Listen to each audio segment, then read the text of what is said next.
Hello? Oh, dude, I've been talking to myself this whole time. Anyways, if you guys want to join, hop on Zoom. Hooray! Let's meditate.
Okay. Save soil. Save soil. Oh my. I got some kind of cut on my thumb. But let's see. I ain't got nothing to talk about. What do I got to talk about? Does anyone got any questions? Well, I guess I can talk about easy, medium, and hard. I was thinking about easy, medium, and hard.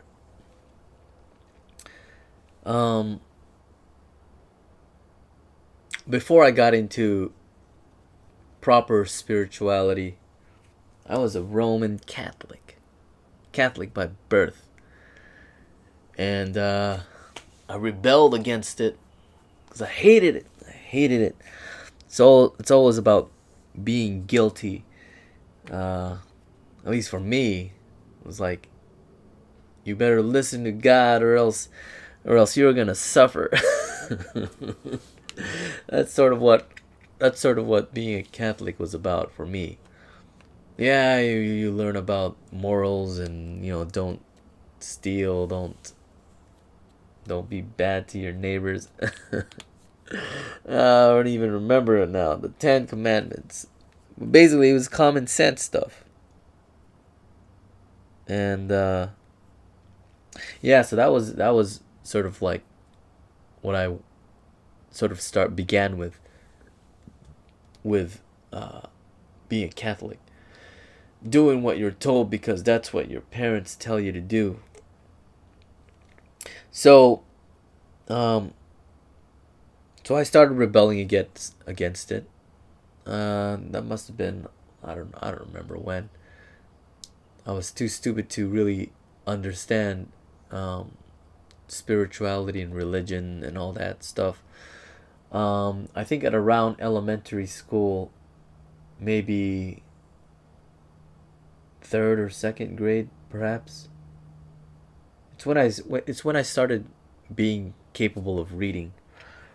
So when I started being able to read, I began to become interested in divination, and this idea of predicting stuff with, oh wow, look at that, it's black.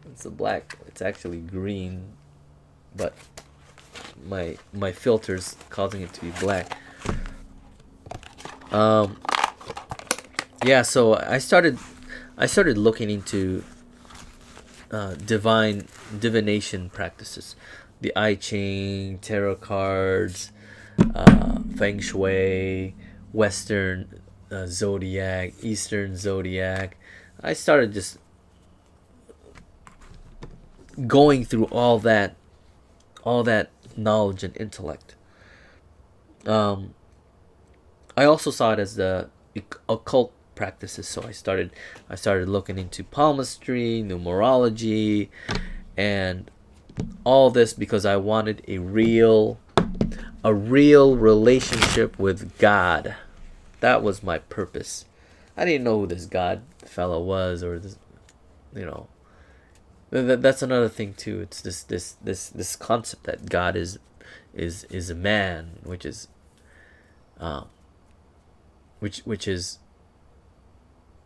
which is only that, which is only there because of we are in a male dominated society. But before then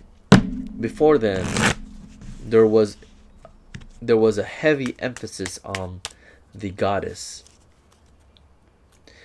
The goddess was a more ancient. I wouldn't know. I don't remember my past lifetimes, so I can't tell whether or not a male god was more predominant versus a female god. But yeah, but in my life, it's always been a male dominated god. God was always considered as male. So So I started looking into the occult practices, mainly because I wanted to be a mage. I wanted to be a mage because I recognized that I wasn't I wasn't the strongest in my experience. You know, when you go to kindergarten, when you start going to school, you start to become aware of different types of people, um, and soon I became aware that I wasn't the tallest, I wasn't the strongest, and because of that knowledge, I began to see, um, I began to try to adapt to my weaknesses, and knowing that I wasn't physically strongest, fastest, or the tallest, I I started to drift towards this concept of magic, and that's one of the main reasons why I pursued occult subjects. Um, Another reason was I didn't know English that well, even worse than my English now. So I didn't know that English that well, and so I didn't have that much friends. I didn't have any friends, and I I lacked this ability to communicate with my peers. This absence of being able to communicate with my peers created a vacuum, an inability to speak with your peers forces you to forces you to forces you to adapt. And the way I adapted was learning the dark arts of occult. So I started learning the dark arts of the occult. Dark, I say dark because it's very frowned upon if you're in the traditional Catholic Christianity mindset. Oh, if you look into the occult subjects, you're practicing uh, devil worship, or you're practicing evil things. You know, that was all BS. Actually, that was all BS. Absolutely, I can say that for a fact because I've lived through it. I've practiced it, and I turned out to be all right. You know, I'm not a hating person. So so I did a lot of what I would say as Western. It's not even Western. I studied a lot of spirituality from an intellectual aspect of spirituality. Even occult subjects. Occult subjects is also very much intellectual based, um, because occult subjects require you to have knowledge of. It requires you to have knowledge of a practice, or knowledge of a some book, knowledge of some scripture, knowledge of some scroll.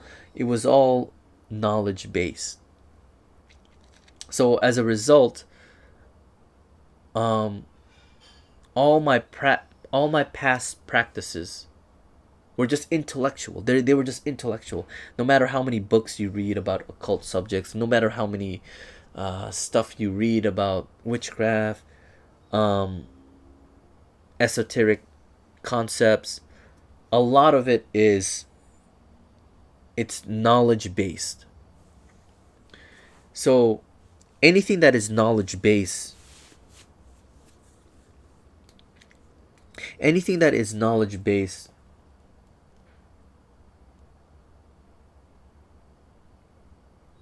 requires faith. I don't know if that's a true statement. Anything that is knowledge based requires faith. It requires faith from the it requires faith from the origin of the knowledge. If you trust the origin of the knowledge, then only then can you accept the knowledge that you're reading, or that you've acquired. Um, so anything that's knowledge based requires faith. It requires faith in the origin of wherever you got that knowledge. That was a big problem for me, because then how can you tell whether or not what you're learning, whether or not the knowledge that you're gaining is actually true knowledge? But even then, um, that was the main issue, is that you don't know you don't know the truth of the knowledge because you were given the knowledge. When you're given the knowledge, you have to have faith in whoever gave that knowledge to you. So it became a problem, because how can you tell whether or not how can you tell whether or not the knowledge that you get is real or not real? When one way you can tell is by, you take a knowledge, for example, like, hey, let's take the star. This is a very good card. It's a lucky card. It's a very lucky card, actually. So the star, it has a meaning behind it. It's intuition. It's luck. You can Google this thing. Just go to biddytarot.com, or just Google it, and the star has a meaning, and so there's a certain way to read it, and there's a certain way to interpret it, and that interpretation is based on something that's already been handed down. It's dead knowledge. It's dead knowledge because it's not alive. It doesn't change. So I started having issues with just this knowledge, that's just trying to obtain knowledge. And looking back, I can see now that all this occult practices, and all this divination that I was studying, and all this knowledge that I've acquired, it started to become meaningless, because it required faith, and it was, I mean, it's important, and I don't know if it's important, but this idea that all this knowledge might be fake. That was the fear. And so, at a point in my life, which I won't really go into, I sort of had an experience, had a spiritual event that happened, which I'll tell about some other time. But it's only when I started looking into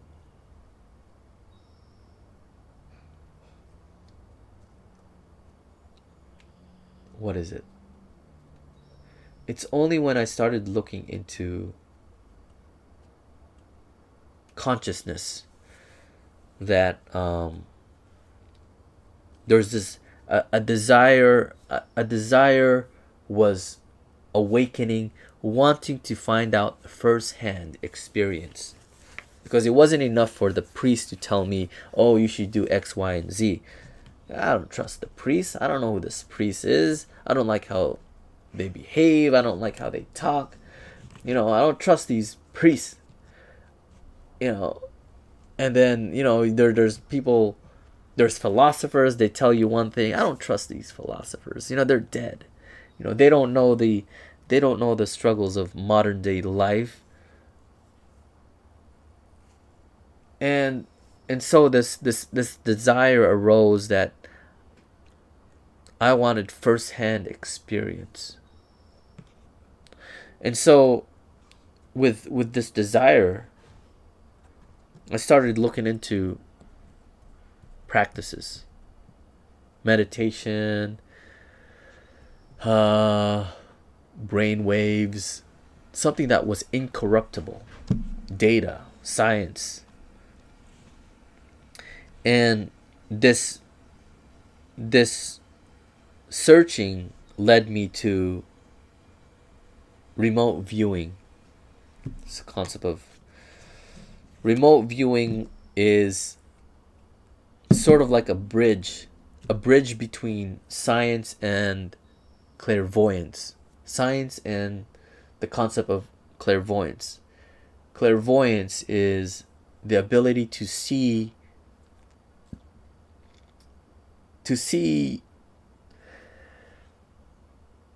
it's mostly associated with being able to see in the future. Clairvoyance. So I learned about remote viewing, and I got interested in it because remote viewing is, from my words, or the way I see it as,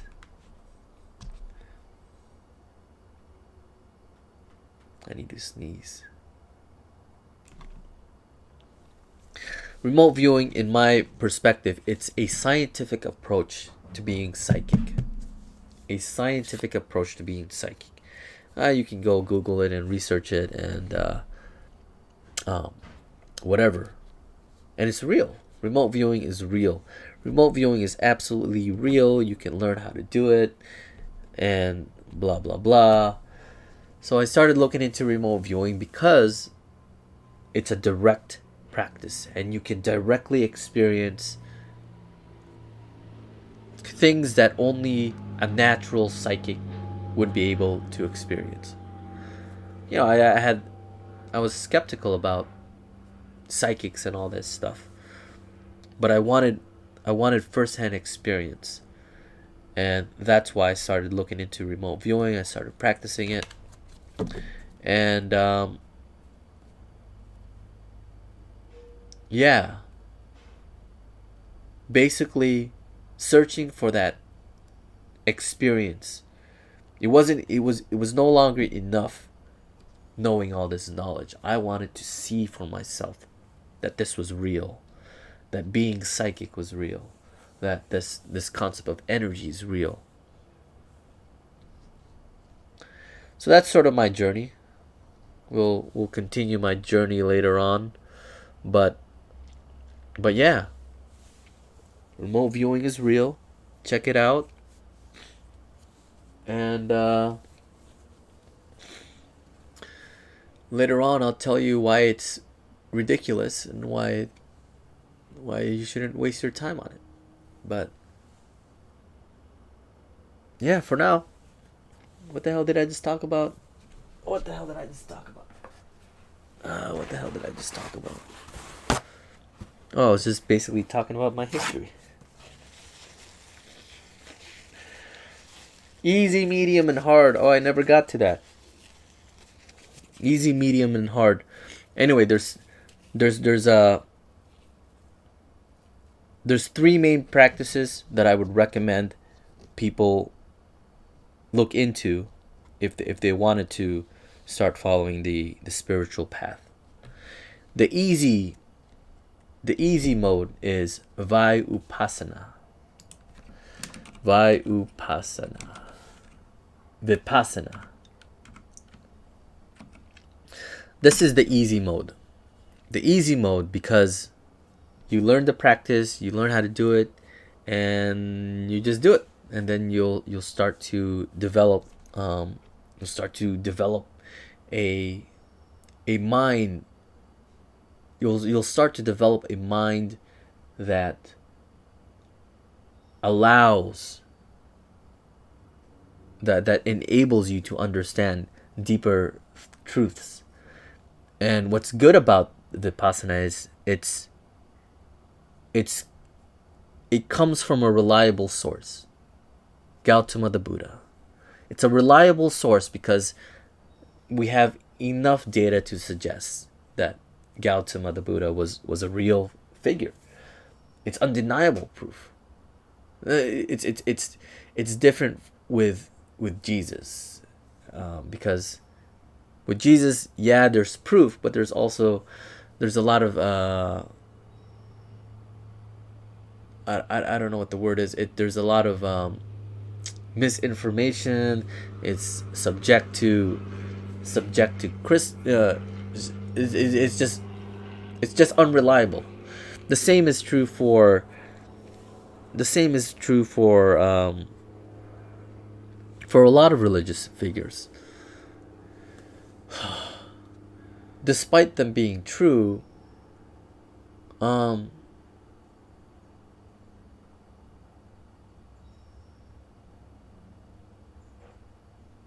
there's an issue with it. One, because if we take a look at Muhammad, Muhammad is, peace be upon him, is a genuine figure.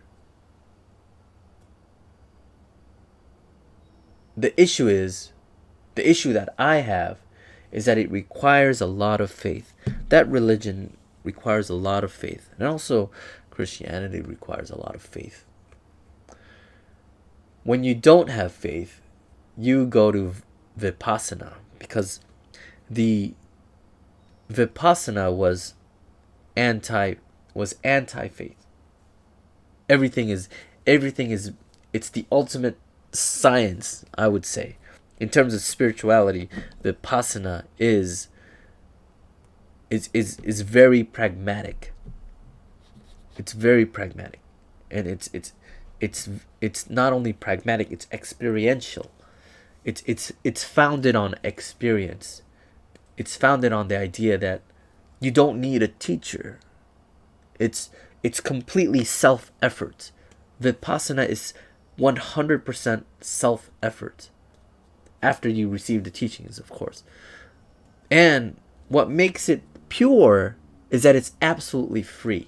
Like, if you wanted to learn Vipassana, you just, you can Google that, and you find a Vipassana center, and you learn the technique. It's a 10-day retreat that you have to go through, but during this 10-day period, you learn about Vipassana. You learn how to do it, and it's 100% free. They don't charge you for anything, and they do that because they wanted it to be incorruptible, so that there's no money involved in it, because they knew that if you mix money with religion,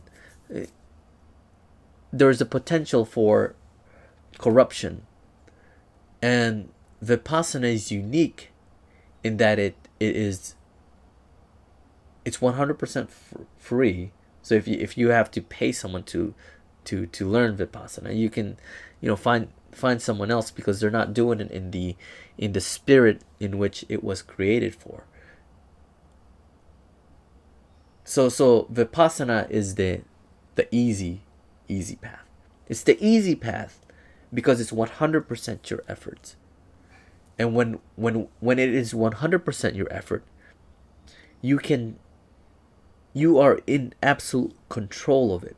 Whatever happens from your experience. It's not somebody telling you the truth. It's not somebody telling you, okay, read from this book. It's not somebody giving you knowledge. It's you doing the practice, and you evolving yourself, evolving your mind in such a way that your mind starts to perceive real knowledge. It's organic. It's living knowledge. So that's Vipassana. The next easiest thing to do, based on my experience, I have a very limited set of experiences, but my experience is rooted in everything I just told you, my history and all that. So that's my limited history. The next thing I got involved in, so Vipassana is the easy route. the next difficult thing to do is to do some sort of kriya, and the one that's most suitable in for most people, I would say, is probably Isha Kriya. To learn Sadhguru's Kriya, Shambhavi Mahamudra, or Shambhavi Mudra. Oh, what is it? It's just Shambhavi. It's just called Shambhavi. So that is the next easiest thing to do. Why do I say next easiest? The reason why I say it's easier is because it's very logical. It's logic based. If you go through the inner engineering program, you'll find that everything makes sense. It's based on logic, and that's why it's very effective. It's because it's intellect based, and if you go through it, it's a wonderful, invaluable, priceless program, and I would actually recommend people to go through that one. I mean, you do have to pay for it, but it's definitely worth it. For me, saying it's definitely worth it, you have to sort of trust in my judgment. So that's why it's semi hard. It's semi hard because you have to trust. You have to trust someone, and you have to trust. But it's easy to trust because what Sadhguru says, it's very logical. It makes sense. It's beautifully spoken, and it's a step-by-step process in destroying your fundamental understanding of how your mind works and how your emotions work and how your concept of identity is a construct of things that you've gathered. So that's the second, that's the intermediate thing to do, is to look into Isha Kriya, or Isha, and learn inner engineering. It's wonderful. You should just do it. But it's hard because you gotta pay, and you got some. It's $150, or at least when I took it, I think it was 300, 100 or 350 or 300. But you see how once you invite money, once money comes into the picture, then a sense of doubt enters the picture. A sense of doubt enters the mind, and it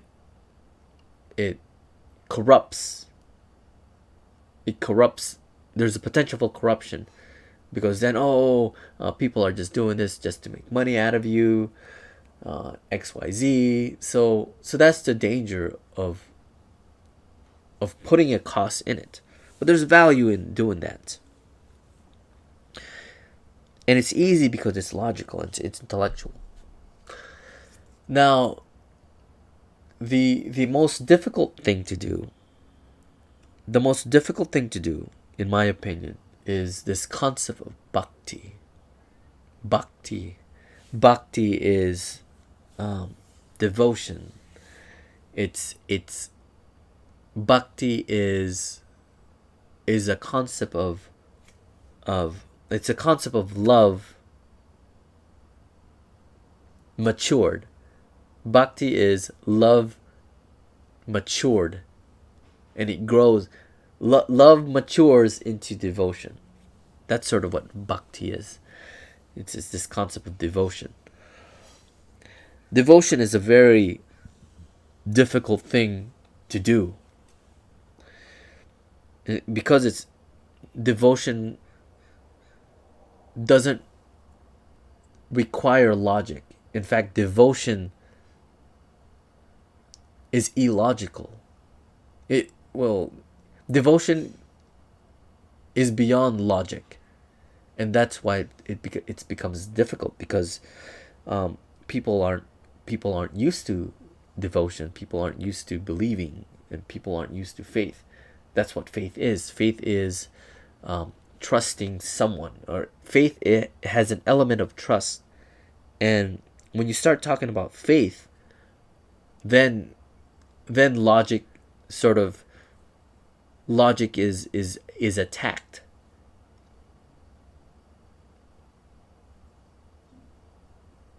So that one, if you're interested in the hard path, there's this concept of bhakti, then you'll want to look into, at least, well, from my experience, you'd want to look into Kundalini Kriya yoga. That requires a lot of faith. That's what makes it difficult, because now you have to do things that don't make sense. Now you have to do things that are beyond your understanding. And when you have to do things beyond your understanding, you need to be either stupid, or you need to be so desperate that you're willing to listen to somebody else. So that is the easy, medium, and hard paths that I have discovered in my spiritual journey. Everything else before is just knowledge. Everything else that I've done before was just knowledge. But when you really want to walk, you'll either want to do Vipassana, you'll want to start doing Kriya. Yeah, just look up Kriya, because Vipassana, Shambhavi, and Kundalini Kriya Yoga, those are all just Kriyas. Kriya is internal action. So yeah, that's all the that is 36 years of spiritual, not 36 years. That is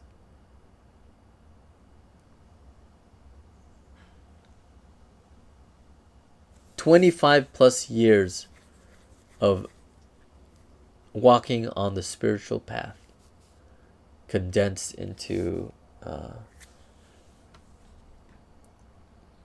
half an hour of talking BS. Oh shoot, I apologize to whoever's checking out this stream, but hey, I'm just speaking the truth, and me speaking the truth, hopefully that's valuable to someone who's on the spiritual path. Yeah, I appreciate you for checking this place out, and look forward to meeting whoever's on the other side of that camera lens. Is it camera lens, or it's whoever's in the other side of that screen?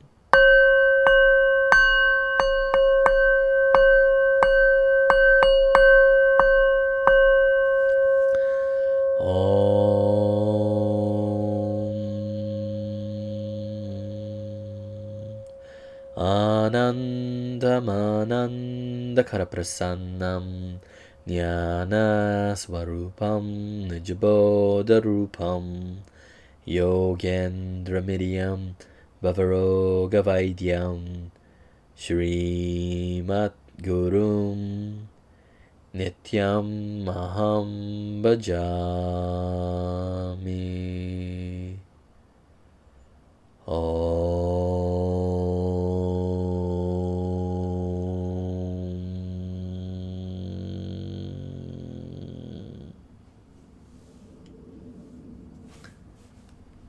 Take care and happy Monday.